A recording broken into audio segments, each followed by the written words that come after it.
fils, c'est avant tout, il est considéré comme un héritier. Amen.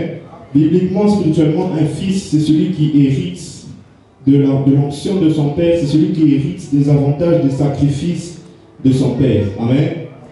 C'est celui qui est censé hériter.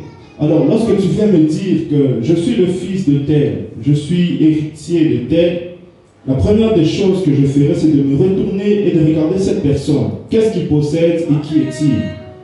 Parce que pour que j'aie connaissance de ce que tu dois hériter, je dois regarder à celui qui possède l'héritage en question.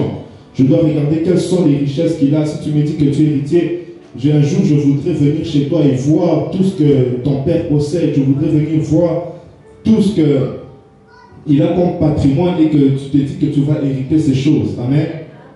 C'est pour ça qu'il est important et il est plus qu'important lorsque nous parlons, nous abordons ce thème de génération des fils, de ne pas oublier de parler du Père. C'est toujours important parce que c'est de lui-même que découle tout ce que le Fils possédera. J'avais donné l'exemple de Moïse et de Josué. Moïse, c'est celui qui a quitté l'Égypte, c'est celui qui a traversé la mer Rouge. Il a vécu la pression, il a vécu les terreurs, il a vu comment les Égyptiens le poursuivent derrière. Il a vécu comment les Israélites se plaignaient de lui. Jusqu'à même ses propres frères, ses propres sœurs se sont plaints de lui, de Myriam, tout le monde s'est rebellé. Moïse, c'est celui qui était dans la tente d'assignation, il pleurait, il intercédait pour Israël. À chaque fois que Dieu voulait punir le peuple, Moïse intercédait. Mais Josué, il était à côté, il observait tout simplement. Il était là, et lorsqu'ils arrivent devant le Jourdain, tout ce que Josué a à faire, c'est de se mettre à genoux et de conquérir Canaan. Amen. Toi qui es de la génération des fils, tu es appelé à conquérir. Tu es appelé à ne pas refaire le même sacrifice que le Père a déjà eu à faire. Tu es appelé à hériter même des avantages de ces sacrifices-là. Des sources même qui coulent de ces sacrifices-là, tu es appelé à les hériter et à en mettre en pratique. Amen. Tu es appelé à les mettre en pratique. Alors j'avais parlé premièrement de la fidélité, de la loyauté. J'avais donné la référence de Timothée chapitre 4, le verset 9.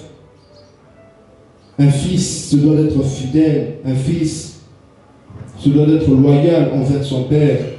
On a donné l'exemple de Démas qui abandonne Paul pour aller suivre les choses du monde.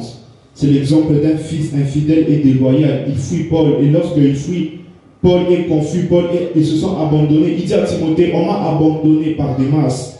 J'ai besoin que toi, tu puisses me rejoindre au plus vite. On a dit qu'un fils est celui qui a une vision. Amen. Un fils est celui qui a une vision. Tu ne peux pas être ici assis en ce lieu sans savoir où tu vas. Tu ne peux pas être ici en ce lieu sans avoir une idée claire de ce que tu cherches avec Dieu. Tu ne peux pas être ici en ce lieu sans savoir ce que Dieu a prévu pour toi. Amen. Parce que s'il t'a placé sous l'autorité d'un père, c'est parce qu'il sait qu'au travers de lui, il y a quelque chose qu'il voudrait te donner.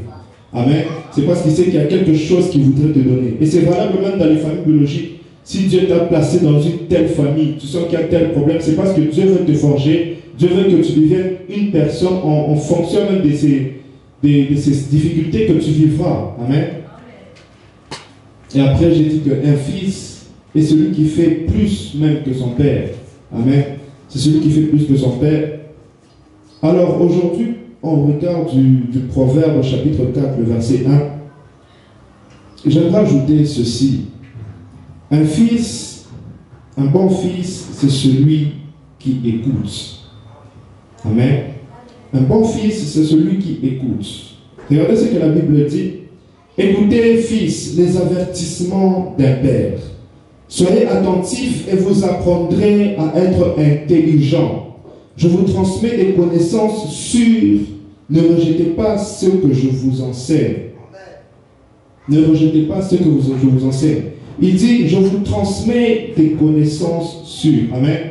Vous savez, dans les parcours de tout un chacun, et c'est quelque chose que j'ai souvent remarqué, vous voyez beaucoup de gens à l'église. Beaucoup de gens à l'église, ils sont là. Beaucoup de gens ont des problèmes à l'église. Beaucoup de gens ont des difficultés. Mais en ce que j'ai constaté, peut-être même 70% des personnes se plaignent des problèmes dont eux-mêmes sont la cause. Ils se plaignent de certaines difficultés dont eux-mêmes sont la cause. Ils peuvent vous expliquer tout le problème, toute la situation. Mais si vous êtes sage et que vous entrez dans les détails, vous allez constater que quelque part, il a eu à faire une erreur. Aujourd'hui, vous verrez des personnes avec autant de charges, mais si vous regardez au fond,